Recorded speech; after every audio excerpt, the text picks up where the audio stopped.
Hi again, everyone. So we're going to go ahead and get started. Let me know if you can hear me. I think we should be good. All right. I don't see anyone saying that they can't hear me, so we're just going to go ahead and get started. I see a few people joining us from last week. Thank you so much for coming back for week 2, module 2, the application process. So like I said, today we're just going to talk a little bit about going through the undergraduate application and the graduate application and kind of being able to see that before you're actually in front of your student and understanding what you need to do in each field. Any pitfalls that might happen along the way, I'll show you how to deal with those. And like I said, my name is Amanda Mejia, the Manager of Agency Relations and Pathways. At any time after this or in the future, if you have any questions, feel free to reach out to me. I love building these relationships with you guys. If it's not something that's a question for me, I'll connect you with your market representative. So just a quick recap. Last week we talked a little bit about getting to know Lakehead University. We talked about kind of those key points that you want to make with your student and kind of get them to know Lakehead and love Lakehead, right? And the city and the program that they've selected. We also introduced our view book. So if you remember that, this would be a great guide for you when you're actually advising your students so that you don't have to memorize all of these um, you know, uh, rankings, all of these, top key points for Lakehead University. But, Module 1, you've done your job, you've gotten to know Lakehead University, and now you're ready to submit an application. So that's where we're at now. Today we'll talk about steps to enrolling. We'll also talk about your agent ID and kind of how that works within your undergraduate and graduate application as well, okay? We'll remember, if you like what you're seeing, what we're doing is we're actually going to upload this recording on your agent training page.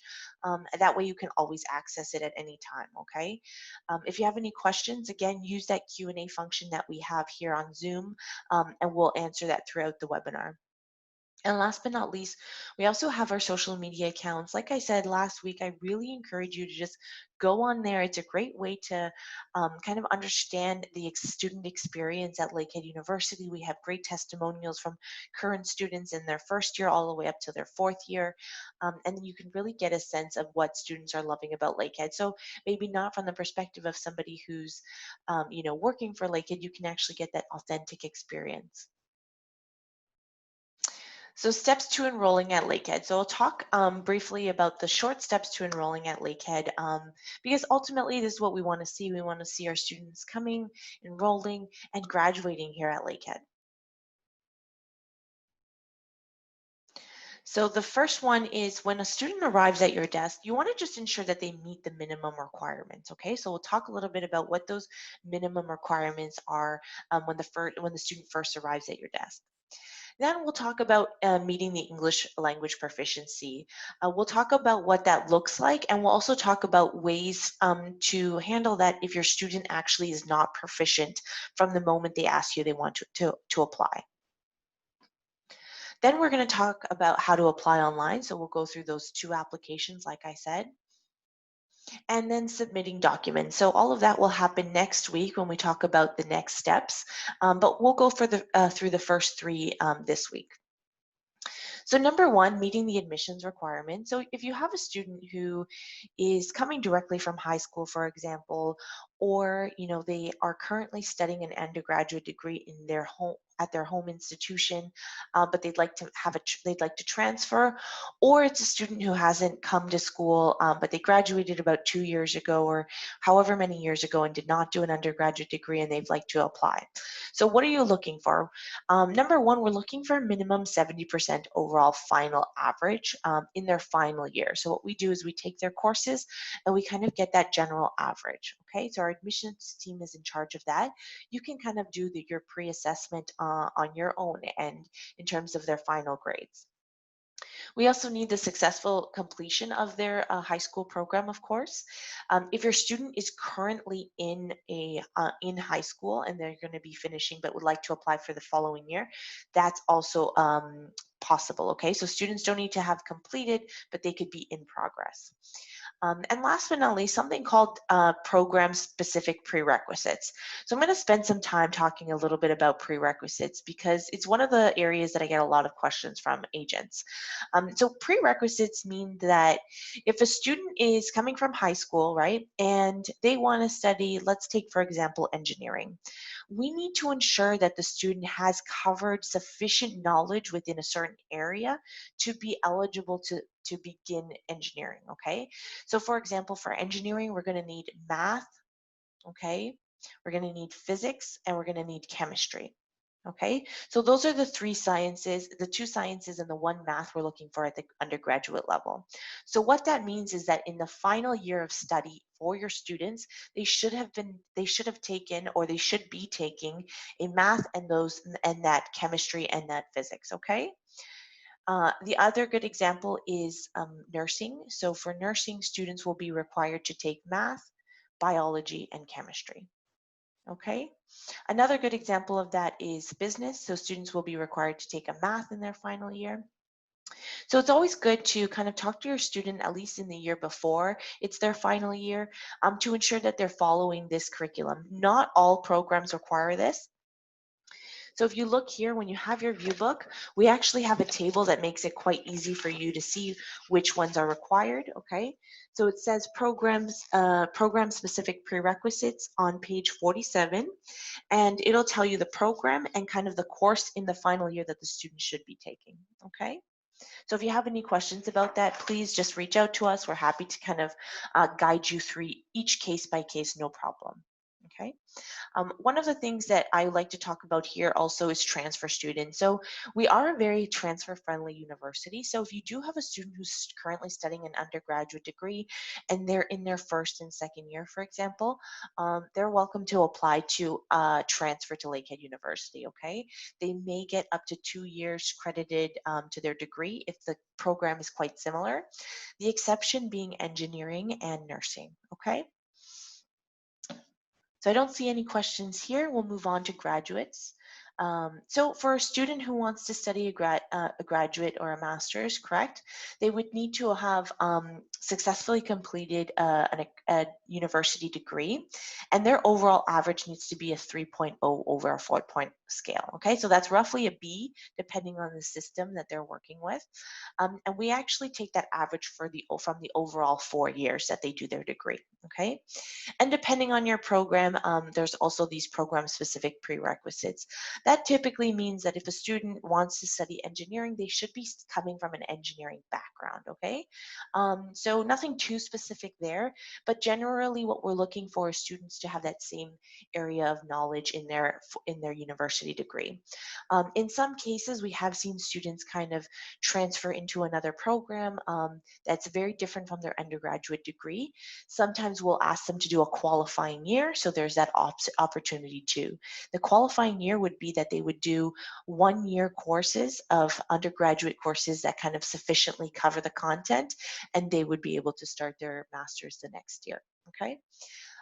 The exception being the MBA. So the MBA, we typically don't require any sort of background knowledge in business. So students are coming from a variety of undergraduate degrees to study the MBA. So number two, so meeting the English proficiency requirement. So two important things here to note. So number one, if your student is currently studying an undergraduate degree or their high school in an English system, so either if they're in the UK or even if they're from their home country, but they're studying in a pure English curriculum at their institution, they may be eligible to waive that language proficiency, okay? So we'll need to see that the student has studied 3 full years of their recent study in the English system. Okay, if you have a student who has this case, basically we ask you to provide that letter from their institution saying it's a 100% English medium institution, and the student has been studying here. We recommend that you actually, when you apply, you upload this letter right away. So it is good to have these documents ready. That's because if we do assess the student, it will have that condition of English proficiency removed already. So you won't have to do that at a later time. So there are other ways that students can meet the English language proficiency requirements. Common tests are IELTS and TOEFL. So for an IELTS, a student will need to have a minimum score of 6.5 with no individual score less than 6.0. Okay. So that's both at the undergraduate and at the graduate level. For a TOEFL, we're looking at 80 with no score less than 19. Okay. And new because of COVID, basically, we have Duolingo English test. So this is a great test that students can do from their home. They have a lot of security measures to ensure that the student is the one completing it. And the student will need to have a 110 overall score for this in order to meet our English requirements. The exception being nursing and education, so that would be 120. For IELTS and TOEFL, we do have a higher score in each category as well. And that's because for nursing and education, what's happening is that students are encountering the community well before they graduate. So we'll need to make sure that their proficiency is quite high. We also accept the Cambridge and the PTE. We have our full list of language proficiency requirements on our website. So what I'll do is after this webinar, I'm going to do the same thing I did last week where I'll send you all of the links that were listed in this webinar, okay? The last way to meet your English language proficiency, we discussed a little bit last week, but I'll go into depth now, is by coming to our academic English program. So if you do have a student who's sitting in front of you and would like to apply for an undergraduate or graduate degree, and they say, you know, my English is not there yet, I do have some work to do on that end, they can still apply to their program. So what happens is if they apply to their program and they're considered for admission, they're admissible, and they receive an offer, their offer is actually going to say that it's conditional on either presenting their English score, okay, or arriving at our academic English program. Okay, so our academic English program has 3 intakes. The intakes start each semester. So you'll have an intake in September, you'll have an intake in January, and you'll have an intake in May. Okay, so those 3 intakes we can determine based on when the student wants to start their academic program. But typically what happens if a student has a little bit of language proficiency left, they'll start in May, they'll do 4 months of language proficiency of the academic English program and start their program in September. Okay, our program costs $4,800 Canadian for each semester. Okay, so that's a 4-month program. Our program is certified by Languages Canada, and for students, especially in their final level, we'll focus a lot on academic English, you know, how to write, how to read, and how to critically assess any work that comes your way. We also have these experiential learning excursions that we do at the same time as this, so students are, you know, both enjoying their class at the same time. It is a great way, what I've heard from students, it is a great way to arrive on campus first without all the pressure of beginning a degree, you know, get to know the lay of the land, and kind of enjoy the city itself, and then start their program. So it is a very common option for students. The one thing I did want to mention is our intensive program. So we do have a program for students who have a higher proficiency. So it's our intensive academic English program that would happen in July. Okay, so if you do have students who kind of fit under that category, we can work with you in terms of doing the July to August program. And the idea is that they'll begin their studies in September. So I see no questions coming in here. Let me know if you have any questions about that. Um, okay, so the next step is applying online. And what I'll do is I'll send you the direct links to the application centers for both the undergraduate and graduate. But all of this is also listed on your agent resource page, which I'll talk a little bit at the end. So we're going to talk first about the undergraduate application. So before you begin applying, number one, we ask that you have your agent ID ready. So that's something that you should always have kind of on file. If you have any questions about that, you can email me. Number two is have two programs options selected. So the great thing about the undergraduate application is that it's the same fee, but you can apply to two different programs. So if you have a student coming to you and saying, I really enjoy biology, but I don't know if I want maybe environmental management, I'm still debating on the two, you can actually apply to both programs. If you receive both offers, the student can then decide, okay? We ask that you allow about 20 minutes to complete the application. Sometimes it's less, but we just want to make sure you have the allotted time there. And have a credit card ready to make the payment. So quick note about your agent ID. So if your agent ID is not included on the application, the student is no longer commissionable. So we do ask that you, from the get-go, have your agent ID so that when you're submitting the application, the student is attached to your profile, okay? If you forgot your agent ID, you can contact me immediately at agent.intl. So I'll be sending an email after this, so you'll have all my information on file. If you do forget at the time and you proceed with the application, you can also email me within 24 hours with a proof that you've submitted the application. So a screenshot of the application, for example, and I'll be able to attach your ID retroactively. But that's only within 24 hours, so I do recommend you have it right away. So we're going to go ahead and get started. So this is the first page you're actually going to be presented with when you open up that undergraduate application. It's going to ask you if you've previously applied to Lakehead, and in some instances, there's students who have applied to Lakehead but didn't just not end up coming after a year or 2 years, for example. So if you have applied previously but didn't come to Lakehead and you already have a student ID, they can put that here. Okay. If not, you just select no and submit. Are you Canadian citizen? So of course you're going to write, you're going to select I am not a Canadian citizen or permanent resident. If you do have a Canadian citizen or a permanent resident who's living and maybe out of the country and you'd like to assist them, unfortunately the agency agreement does not cover Canadian citizens. The student will have to be paying international fees in order to be commissionable.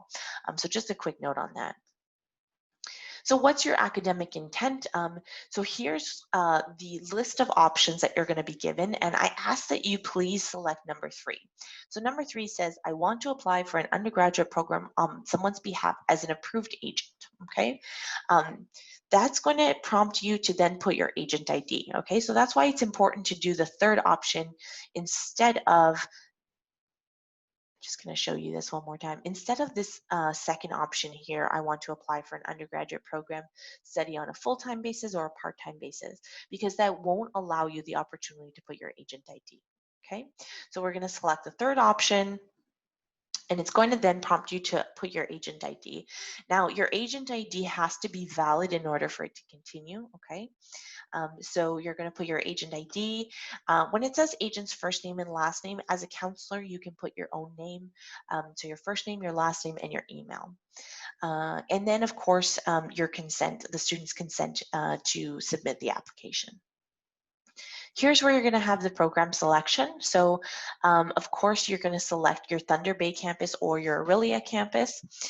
If you see here, I just want to remind you on your view book, it shows you which programs are held where and if you have the option of both. Okay, so just always have to keep that in mind. So program choice here, I have Thunder Bay campus. I have the computer science program. I've selected the honors computer science program, which is the 4-year degree, and I've selected 2020 fall, okay? So you're gonna see an option here between 2020 F or 2020 W. 2020 F means the fall, and that's gonna be for September, and 2020 W is going to be for the winter, okay, which would be January intake. We typically recommend students always start in the fall, of course. However, they do have the option to start in winter. We discourage it a lot for engineering, for example.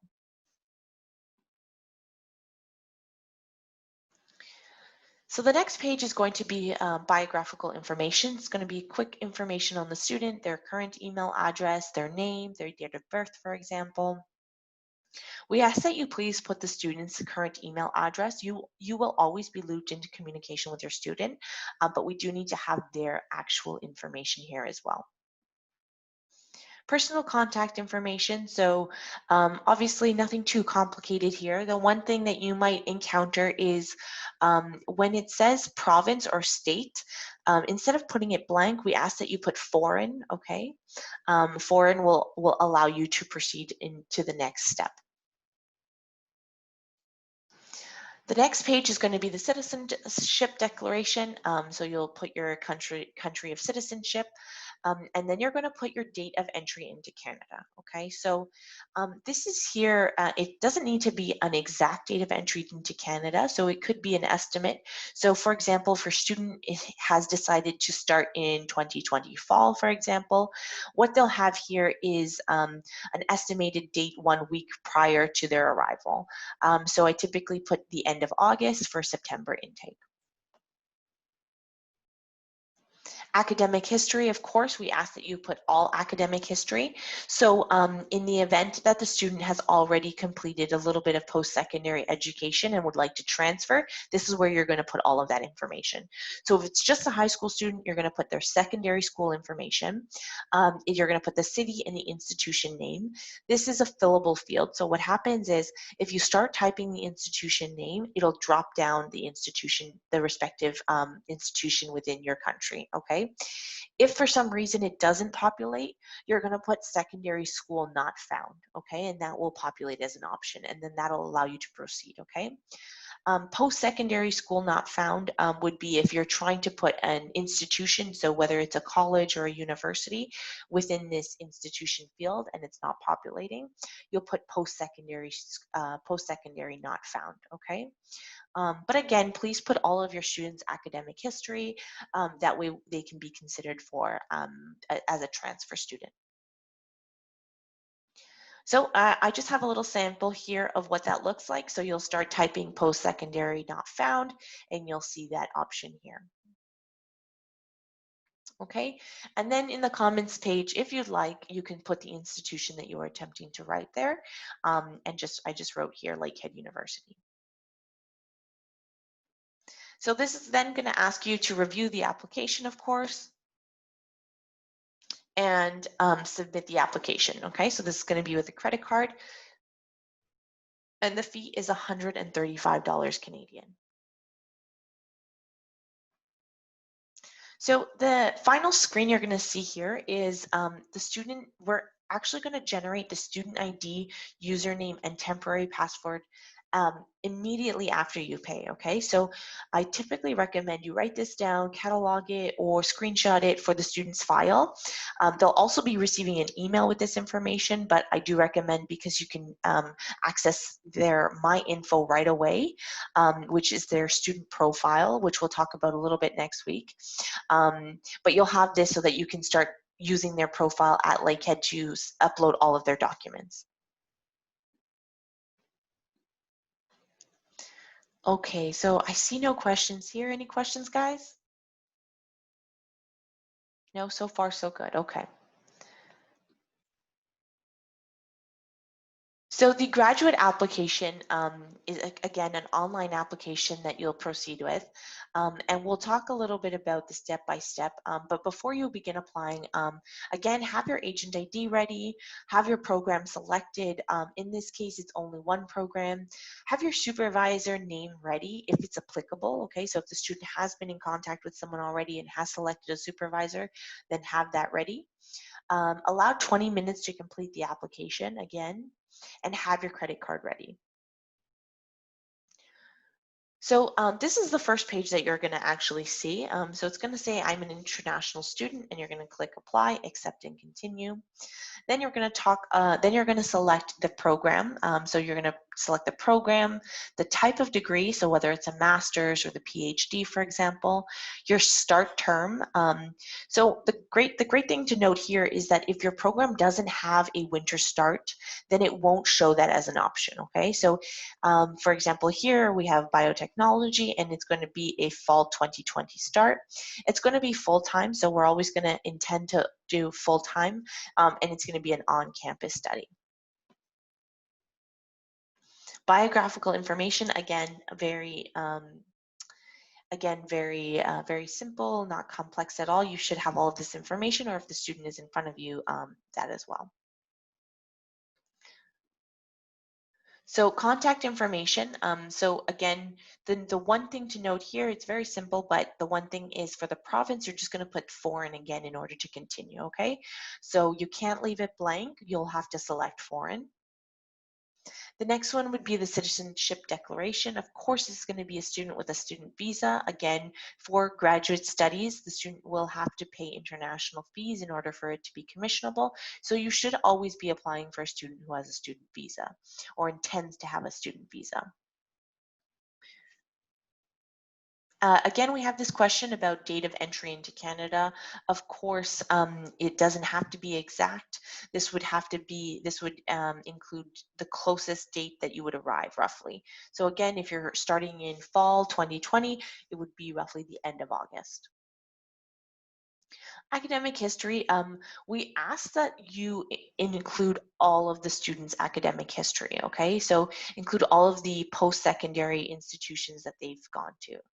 We have had students in the past who have neglected to, mention a recent post-study that they did, postgraduate study that they did, and in some cases, if they fail to mention, they could be removed from consideration. So make sure that you're just including all of their institutions that they've attended at the post-secondary level.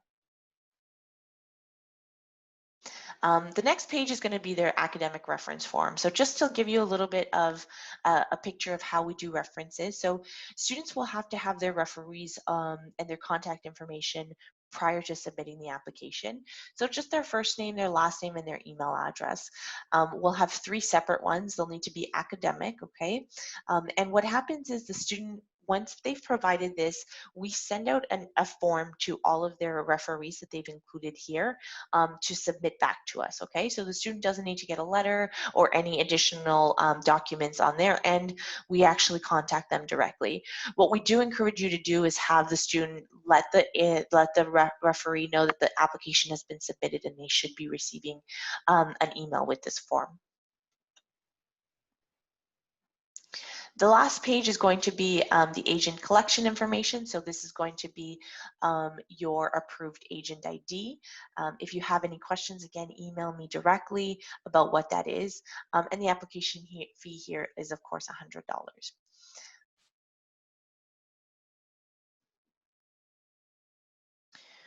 So we've covered, a good chunk of the applications in terms of the undergraduate application and graduate application. We do have some programs that are still open for fall 2020.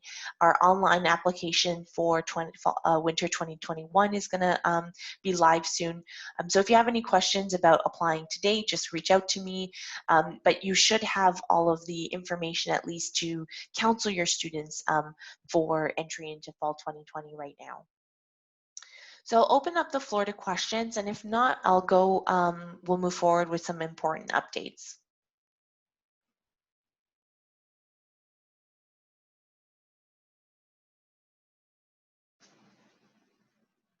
Okay, I'm just going to check the chat quickly. Okay, no question. So pretty straightforward here, like I said. Again, this is going to be available for you on your agent page. So you'll be able to access this and go through it one by one and just make sure when you're doing the application, if something's not working, you'll be able to kind of look back at this and see what's happening. So what's next? So next week we're going to talk about the admissions decision. So once you've submitted that application, as you've seen, it's only 20 minutes. So a lot of the work happens after the application, the actual application. That includes submitting the required documents to be considered for for a decision, and kind of some important information that happens or that we'll ask from you as the agent when we're considering that decision. So we'll talk a little bit about some important updates. We have no updated information from last week about any COVID-related updates. But if you haven't familiarized yourself yet with the information we have on our COVID website, I definitely recommend that you do. Right now, we have announced that delivery will be online for the fall of 2020 for any future students starting in September, okay? For current students, so if you do have students who are already studying, if they're in their fourth year, in some cases they will have classes that actually have a seminar, for example, that will be lecture based. And that's because there are so few students, so their ability there to social distance is available. If you have any questions about this, feel free to reach out to me.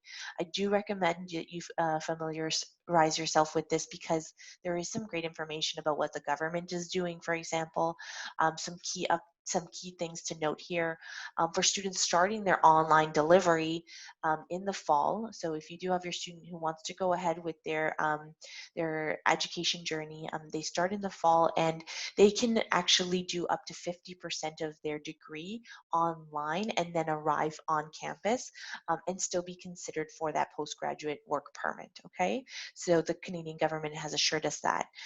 So again, keep just to kind of get some quick updates on Lakehead, but also what Canada is doing in general. I recommend that you look at our FAQ section, so our frequently asked questions section here on our coronavirus page. I talked a little bit about this last week, but just want to highlight it again. So we have our new agent page that has tons of resources for you as agents. You can download your publications in over 10 languages, depending on which region you're in.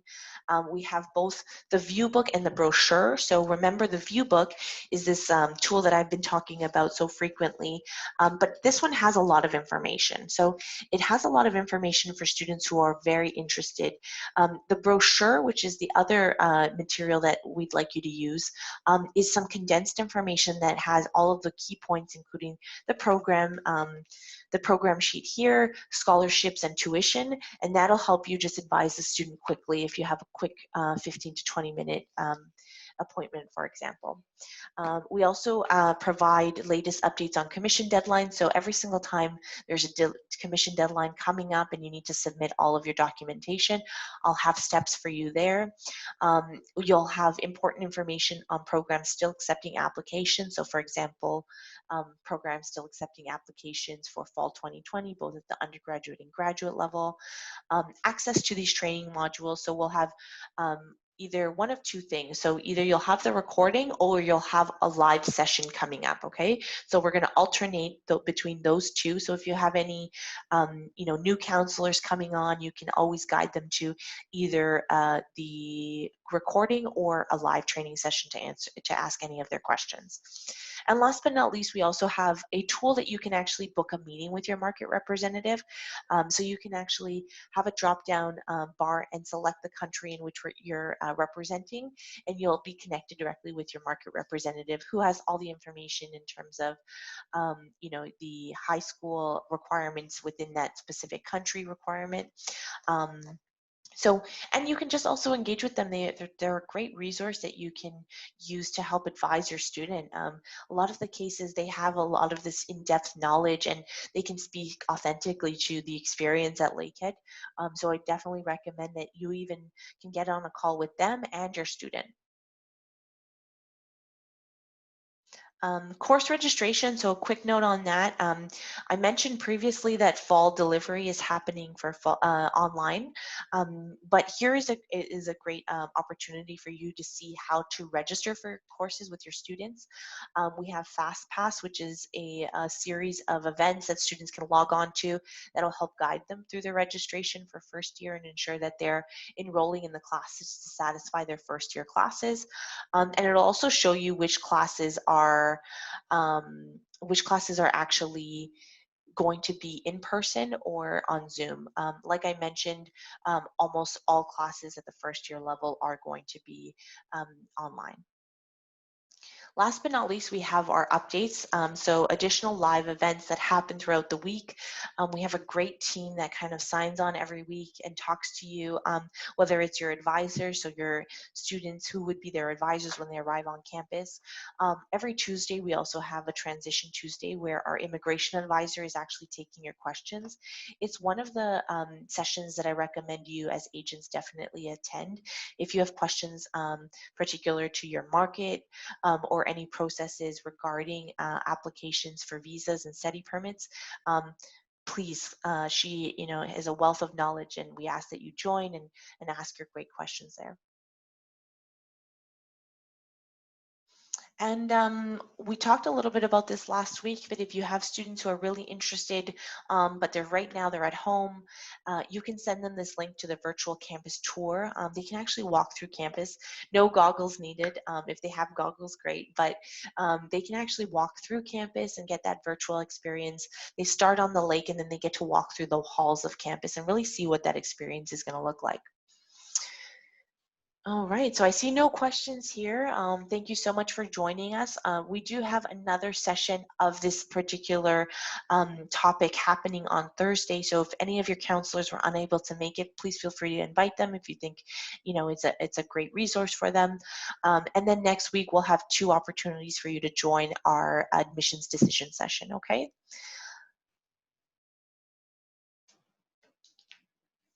All right, so we're heading out a little bit early. If you have any questions, you can send them my way afterwards. I'm going to be sending you each an email with all of the links we covered today. Okay. All right. Thank you so much, guys. Have a great day ahead.